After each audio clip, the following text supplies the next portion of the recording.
Moving on to our next article of the day.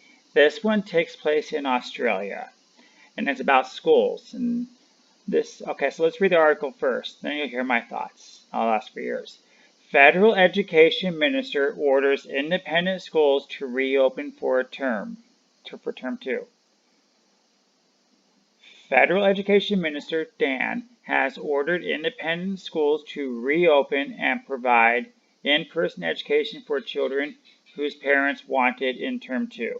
In a letter sent by the Independent Schools Council of Australia and peak bodies in each state and territory on Thursday, Telhan stated he will use Australian Education Act powers to impose a new condition on independent schools in an effort to requiring them to make classroom learning available or risk losing federal funding. Independent Schools in Victoria Chief Executive Michael Green said that demand put on its schools is an impossible situation, caught between conflicting advice from the state and the federal authorities. It comes as a national cabinet meets on Thursday, a further opportunity for the government to push for schools to reopen as early as Term 2, which starts on Tuesday in some states. Federal, states, and territories leaders discussed how to develop consistent national approach to what students should attend schools after its Easter holidays, although no decisions were made. Tehran ordered representatives a shift away from the online learning at home to a classroom attendance, more likely sparkle tension with Victoria, which favored early closures of schools due to the above.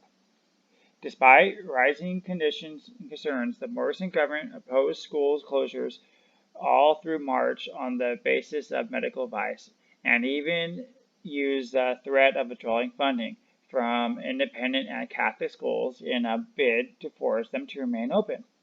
Closures were eventually triggered by the Victoria decision to bring forward the school holidays and urge the people-free days the states prepare for online learning. In preparation, the attendance of New South Wales schools dwindled to as low as 5%. Okay, so I want to stop there because these countries, this is why this got to me. First, Australia, as a gamer, I could tell you, I've never been to Australia, but I know many gamers who live in Australia. They'll tell you that the internet is very bad in all Australia. It's just too spread out, too open, so they have no good way for online internet. They could do TV lessons, but this brings up the bigger issue, which is why it also can affect America. If the federal government, is giving you tax dollars to teach the kids, but as the days go by, you don't teach them, then why are they handing you over money? If you were a kid, you would remember that every day they would take attendance. Depending on the attendance is how much money they got. And well, they can't do attendance, they can't teach you, so they don't deserve any money. And when we talk about these nonprofits, well, they're using government land for free to provide a service. So it's a double catch-22. So anyway, what are your thoughts on this whole issue? Should the kids try to go back to normal life, and that also allows the parents to have a normal life, or should we keep everybody at home? And also, this article said it was voluntary. It said if parents want to send their kids there, they should be allowed to. So let me know. I'll be interested in hearing. Hi.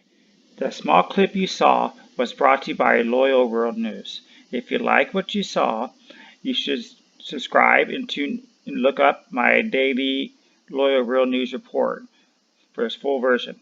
If you don't want to watch it on YouTube, prefer to be on the road, I also have a podcast in every full-length video I put up.